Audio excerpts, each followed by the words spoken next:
4h03 de uma sexta-feira. Terminal 2 do Aeroporto Internacional de Guarulhos, o maior da América do Sul. Assim que um dos passageiros desembarcou carregando uma mala preta, 2 homens encapuzados avançaram na direção dele. Toda a ação durou 15 segundos. O passageiro foi baleado e morreu. Outras 3 pessoas ficaram feridas. O alvo era Antônio Vinícius Lopes Gritzbach, um empresário que vinha colaborando com delação nos últimos meses com o Ministério Público, entregando os esquemas criminosos do PCC. A suspeita é que a morte de Gritzbach foi motivada por vingança. O que mais chama a atenção nesse episódio é a ousadia dos criminosos, que praticaram toda a operação de queima de arquivo em plena luz do dia, num dos destinos mais movimentados do país. O PCC também controla empresas de transporte público em São Paulo, tem postos de gasolina e lava dinheiro em bitcoins, criptomoedas e no garimpo na Amazônia. Quinta-feira, 14 de novembro de 2024.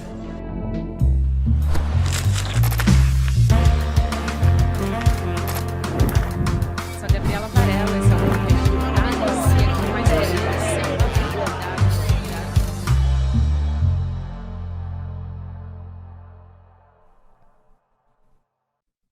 Olá, seja muito bem-vindo, seja muito bem-vinda. Eu sou a Gabriela Varela e esse é o videocast em Detalhes. Aqui sempre com um convidado, uma convidada, a gente analisa uma temática ou uma notícia importante do momento. Hoje eu vou conversar com a professora da Universidade Federal do ABC, também pesquisadora, Camila Nunes Dias, sobre o assassinato de um empresário que era delator de esquemas da facção criminosa do PCC, dentro do Aeroporto Internacional de Guarulhos, em São Paulo. Professora, obrigada por aceitar nosso convite, seja muito bem-vinda.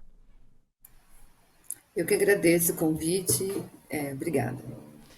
Bom, professora, antes de mais nada, eu vou pedir para a senhora explicar para a gente quem era essa vítima do assassinato, né, que aconteceu, que foi morta à luz do dia, no maior aeroporto do país, e o que ainda falta esclarecer nessas investigações. Pelo que foi noticiado, né, a vítima era um suposto empresário acusado de 2 homicídios, acusado de vários outros crimes, como lavagem de dinheiro para o primeiro comando da capital. Essa pessoa tinha sido acusada desses crimes e, após um acordo com o Ministério Público, foi solto, né, estava respondendo esses crimes em liberdade, em troca de fazer uma delação premiada, né? Nessa delação ele teria dado informações sobre os esquemas de lavagem de dinheiro do PCC e também informado sobre a participação de policiais civis, dando nomes, delegacias, etc., né? Em esquemas aí de corrupção. Bom, além disso, ele também era acusado aí, né, de ter desviado dinheiro, né, do PCC e por isso teria mandado matar dois membros do PCC. Enfim, ele fez a delação, em tese, né, fez a delação, ao menos parte dela, acho que não sei se havia sido finalizada, recusou a proteção, entrar no serviço de proteção a testemunhas, e isso foi aceito também no acordo, né, que ele fez, e então ele foi executado no aeroporto, né, agora nesse final de semana. Importante lembrar, né, que diante de toda essa trajetória, esse empresário tinha uma escolta constituída por policiais militares fazendo serviço de segurança privada. Ele estava viajando, né? Ele estava voltando de viagem quando ele foi assassinado. Ou seja, alguém com toda essa trajetória, acordos com o Ministério Público, nessas condições, aparentemente estava com a sua vida normal, né? Sem nenhum tipo de controle, nenhum tipo de acompanhamento da sua rotina, e ainda para finalizar toda essa situação que para mim é esdrúxula, né, de todos os pontos de vista possíveis, ele trazia na sua bagagem cerca de, né, pelo que foi noticiado, de R$ 1 milhão em joias.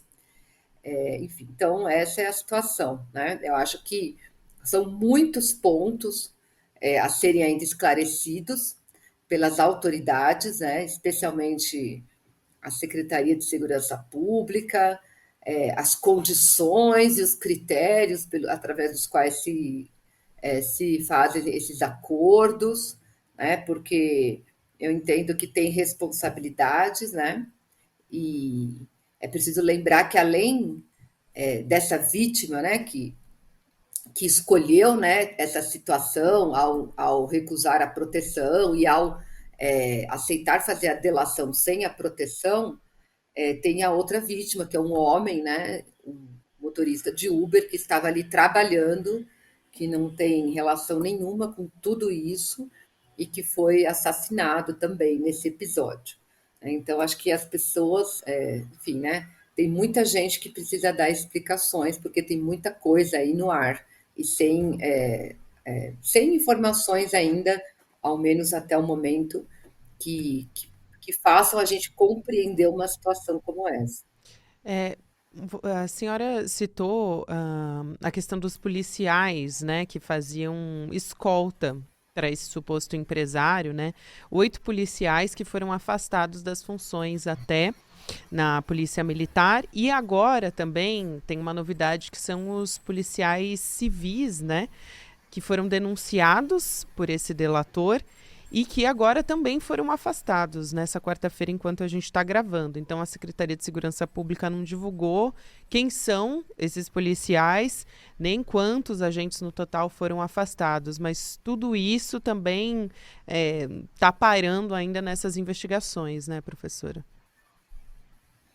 Pois é, e afastar depois que tudo vem à tona, que acontece um caso como esse, é a resposta mais fácil e mais óbvia, né? Agora acho que fica a questão como é que, diante desse quadro, como é que tudo isso não era do conhecimento dos comandantes, né, dos batalhões onde esses policiais militares trabalhavam, ou das autoridades da Polícia Civil, no caso dos policiais civis envolvidos em esquemas denunciados aí, né, por ele de corrupção. E como é que a Secretaria de Segurança Pública pode responder a tamanha omissão, incompetência, não sei se é o nome, qual é o nome adequado ainda, né? Porque tudo isso precisa ser melhor esclarecido, né? E lembrar que trata-se de uma gestão da Secretaria de Segurança Pública que se gaba, né, de priorizar o enfrentamento ao crime organizado,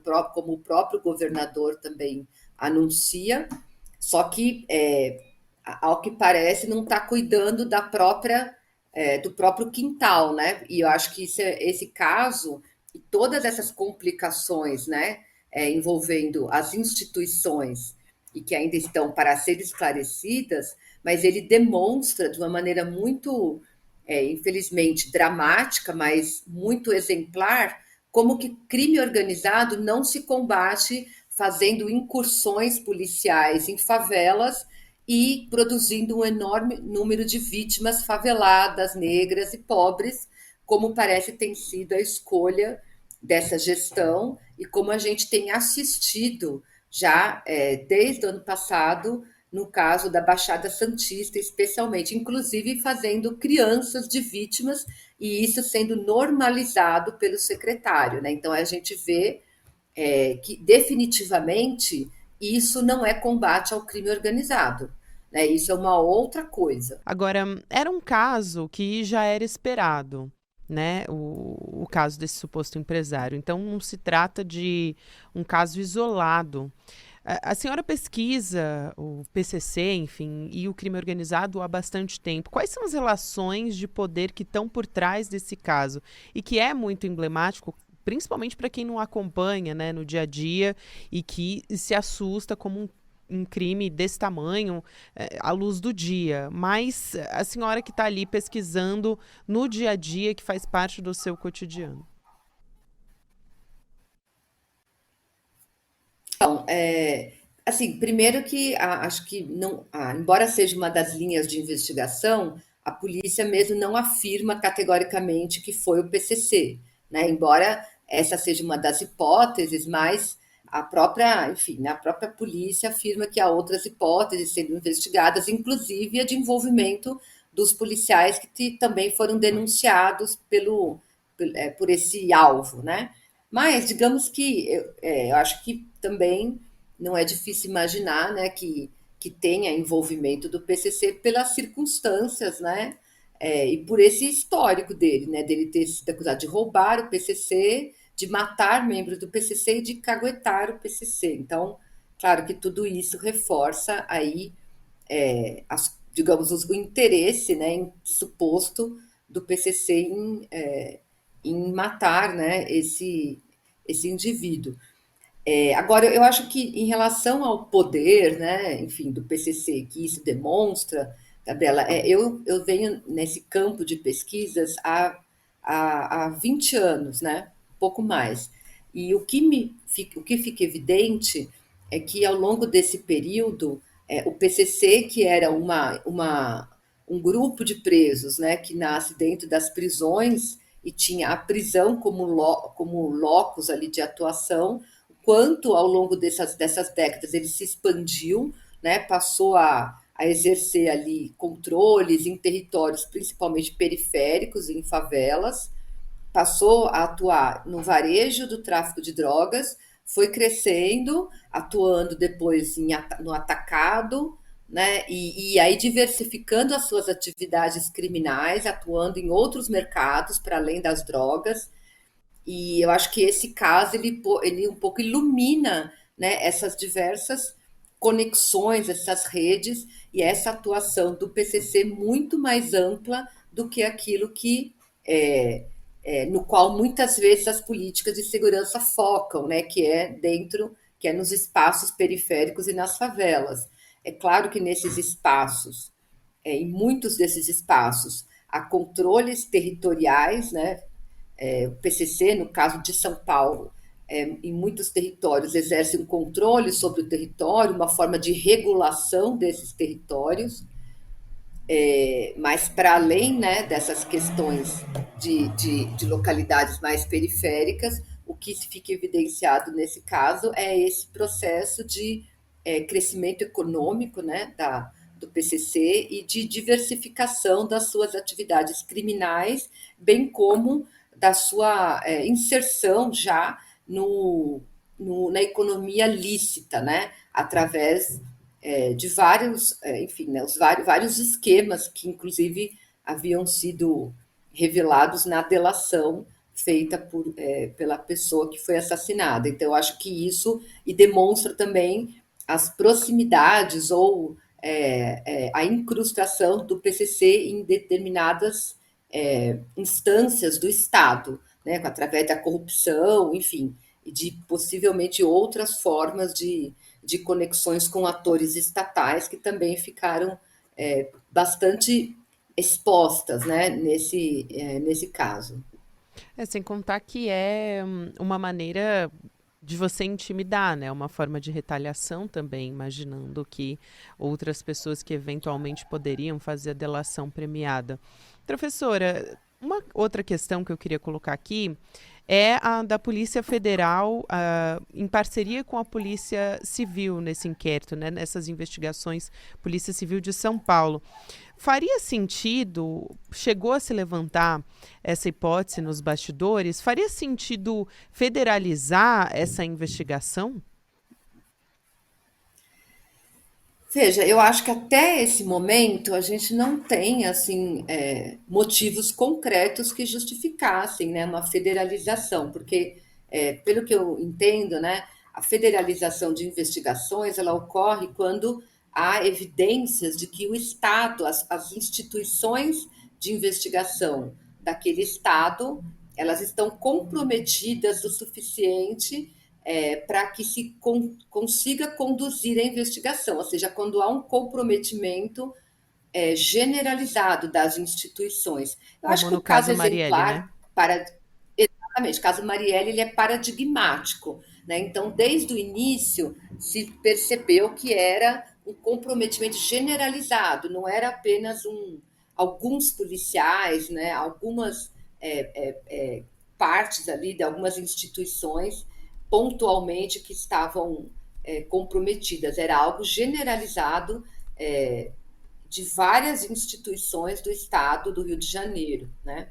Inclusive daqueles que estavam, né, um momento que era o Rio de Janeiro estava sob intervenção federal. Faz sentido. Eu queria aproveitar e trazer também algumas questões que foram levantadas recentemente, para além desse caso em específico, mas a participação do crime organizado, né, na vida política apareceu com mais força nessas eleições municipais. Acho que o caso emblemático é o da capital paulista, porque isso foi colocado em debate pelos candidatos, envolvimento com o próprio PCC, candidatos falando sobre isso. Agora, o quanto dá para falar, professora, eu queria que a senhora ajudasse a gente a entender sobre uma coexistência, vamos dizer assim, entre esses regimes de poder, né? Qual é o cenário hoje, não só na política paulista, porque a gente está falando de facções criminosas de maneira geral também em eleições, né? Mas apareceram evidências novas na sua pesquisa, comportamentos novos nessas eleições? Eu acho que essas últimas eleições municipais, elas revelaram uma maior...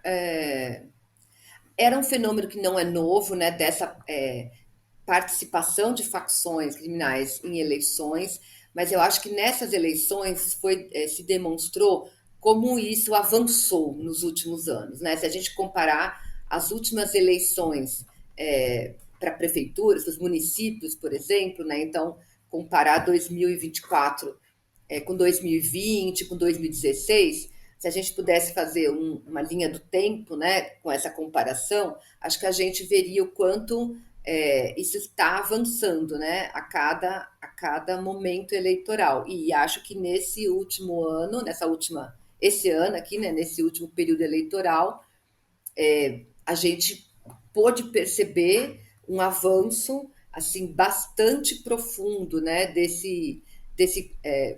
dessa proximidade, dessa convivência, né? E aí, não apenas com alguns candidatos especificamente, né? Falando aqui das eleições da capital paulista, que teve, acho que esse tema foi o tema principal, né? Dos debates eleitorais, para não dizer as agressões, enfim, toda a violência também que houve, né? Inclusive entre candidatos. Mas esse tema pairou, e não apenas no caso do Pablo Marçal, que tinha ali o presidente do seu partido gravado, né, com áudios que foram expostos aí enfim, na mídia, aparentemente com relações muito próximas, né, ao crime. Mas também de outros candidatos, né, de pessoas próximas a outros candidatos, como inclusive ao próprio prefeito reeleito, né, que pessoas do seu entorno também relacionadas ao PCC. Então, eu acho que, independentemente, né, das questões mais factuais a respeito disso, e também se a gente olhar o cenário das cidades menores, né, mesmo de São Paulo e também de outros estados, a gente viu em outros estados também cenários bastante evidenciados aí, né, de participação de facções. Eu acho que a conclusão que a gente pode chegar é que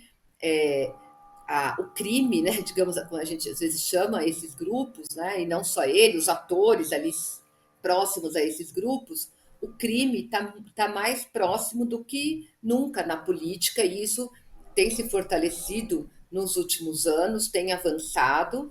A gente tem né, em geral, né, nos últimos anos tivemos governos que têm uma retórica de combate de um discurso de combate ao crime como prioridade das suas políticas de segurança, só que o que a gente vê na prática é que esse suposto combate ao crime, na verdade, é um combate à pobreza, né? Ainda que seja, digamos assim, né? Ainda que haja alguns criminosos em favelas, é a parte pobre desse crime. Então, o que se combate, na verdade, é o pobre, né? E enquanto que aqueles que conseguem ali se ascender socialmente, de elites, né? Econômica, política, esses muitas vezes passam ao largo desses combates, né, que a gente vê anunciando.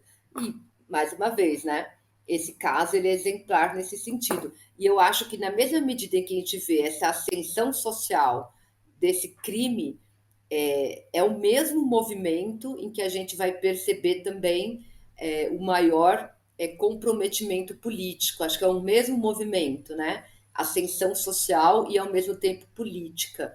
É como se alguns desses indivíduos envolvidos com crimes passam a ser chamados de empresários e circulam, né, nos diversos círculos sociais, políticos, com desenvoltura, inclusive financiando provavelmente campanhas e financiando, enfim, outras tantas coisas, né, e circulando nos mais diversos espaços. Então, acho que isso é um fenômeno que ele não tem início nesse momento, agora, nessas últimas eleições, mas essas últimas eleições elas evidenciaram o quanto está disseminado. Professora, também recentemente a gente teve uma reunião do presidente Lula com governadores para falar a respeito da segurança pública e de combate ao crime organizado de maneira geral, né? Sobre um plano de coordenação das forças. Como é que o crime organizado vem sendo tratado dentro desse pacto, né? Encarado pelos governadores também, porque a gente tem essa figura do SUSP, né? Para prever a atuação em conjunto desses órgãos, mas esse compartilhamento de informações, de fato, isso está sendo colocado em prática, esse intercâmbio, enfim, técnico, científico, o que precisaria ser feito para, de fato, o SUSP funcionar? Eu acho que a proposta do governo ela carece de ajustes, de melhoras. Acredito que o governo federal poderia ter dialogado mais com os governadores antes de apresentar a proposta, já que eles são parte essencial, né, para que essa proposta pudesse dar certo. Mas eu entendo que com muitos erros, né? Então, por exemplo, eu acho um equívoco a transformação da Polícia Rodoviária Federal em polícia ostensiva. Eu acho que teria que ficar mais claro o papel dos estados e da União para não dar a impressão, como deu, né, de uma concentração de poder à União. Enfim, alguns acho que então precisaria de alguns ajustes, mas eu acho que é uma iniciativa louvável do governo federal, né, porque do jeito que está nos últimos 30 anos, pelo menos, né, não vem dando certo.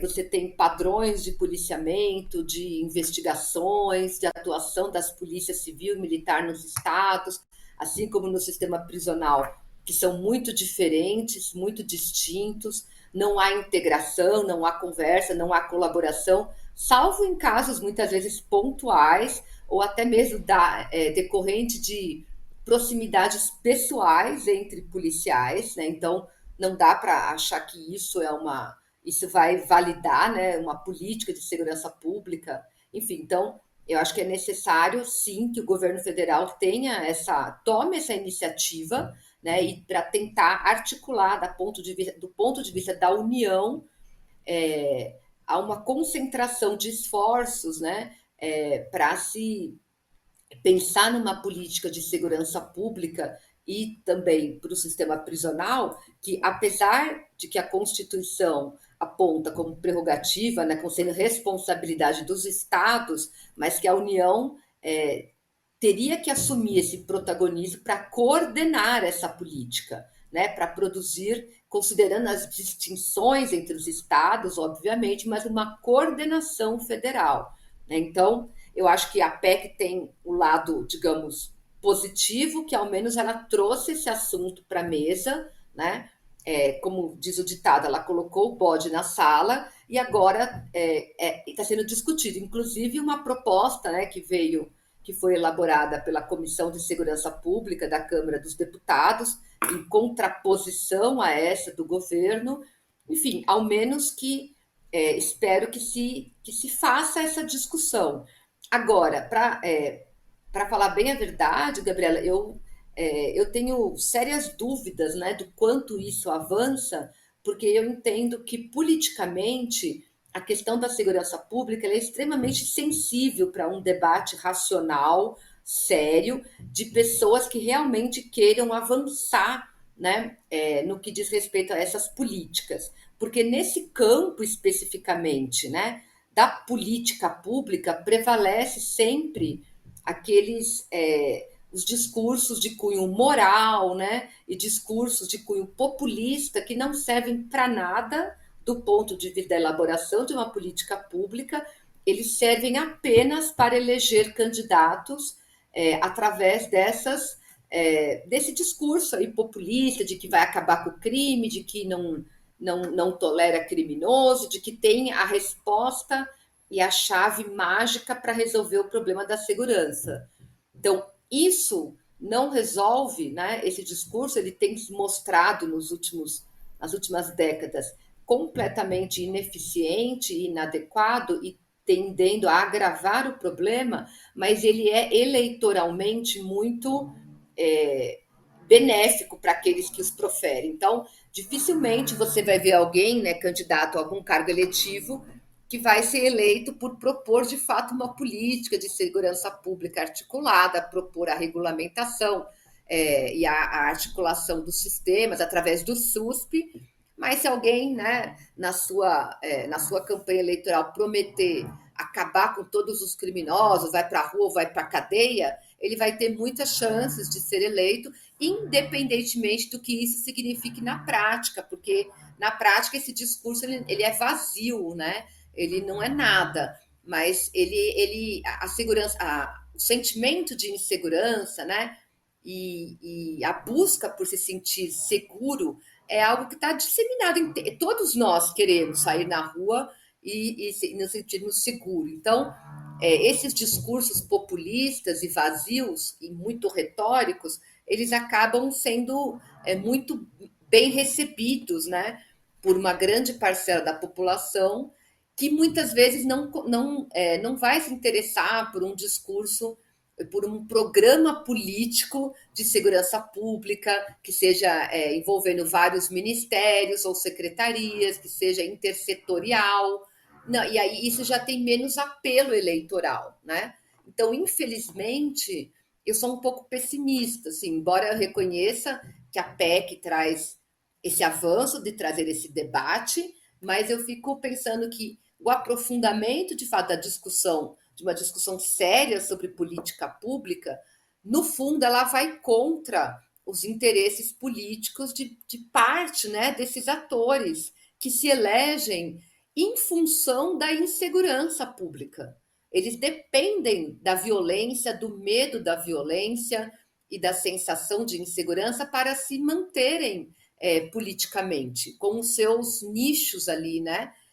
Ou às vezes nem é nicho, às vezes tem uma base ampla, né, da população, mas essas pessoas dependem disso. Então, eu penso que não há interesse em discutir de maneira racional, né, e séria uma política para a segurança pública do país. Sim. Professora, que fundamental essa sua fala, a sua participação aqui no Em Detalhes também. Quero muito agradecer a professora e pesquisadora Camila Nunes Dias, da Universidade Federal do ABC. Obrigada, até uma próxima. Eu que agradeço o convite e muito obrigada, estou sempre à disposição. Obrigada. Com certeza, até uma próxima. Aqui nesse final de Em Detalhes, quero lembrar você que está nos assistindo pelo YouTube, que é hoje, nessa quinta-feira, que a gente vai lançar a terceira turma do Empreendedor Mestre. Então, fica o convite aqui para você participar, ainda dá tempo de você fazer a sua inscrição. A gente vai trazer uma aula do Eduardo Moreira aqui para contar, aprender a como contar essas histórias que engajam, como você dá a alavanca, né? O primeiro sinal, a primeira partida no seu negócio, a gente vai trazer aqui, ajudar você a empreender, a começar esse sonho, a colocar isso em prática e também respeitando os seus valores, que isso que é o mais importante nisso tudo. Então, hoje, 8 horas da noite, você pode fazer a sua inscrição, garantir a sua vaga em detalhesicl.com.br. Essa primeira aula é gratuita e inédita para você saber tudo que vai ser planejado nesse curso e poder participar junto com a gente. Obrigada, você que me acompanhou até aqui. Agora você fica com o Mercado e Investimentos. Na sequência tem Rolê CL. E também você pode ouvir em detalhes em qualquer momento do seu dia nas plataformas de áudio. Até amanhã. Fala, turma! Chegou o grande dia da nossa aula inaugural da terceira turma do Empreendedor Mestre, uma aula gratuita e aberta sobre os segredos das vendas e da persuasão. A gente vai aprender hoje como contar histórias que vendem e convencem. Vocês vão sair da aula maravilhados, porque além de tudo é uma aula divertidíssima. Se você está inscrito ou inscrita, 1 hora antes de começar a aula vai chegar no e-mail que você se cadastrou ou no grupo de WhatsApp do qual você faz parte, o link para entrar e ficar na sala de espera. Se você não está inscrito ainda, clica no botão aqui Saiba Mais e se inscreve em poucos segundos e gratuitamente. A gente se vê à noite.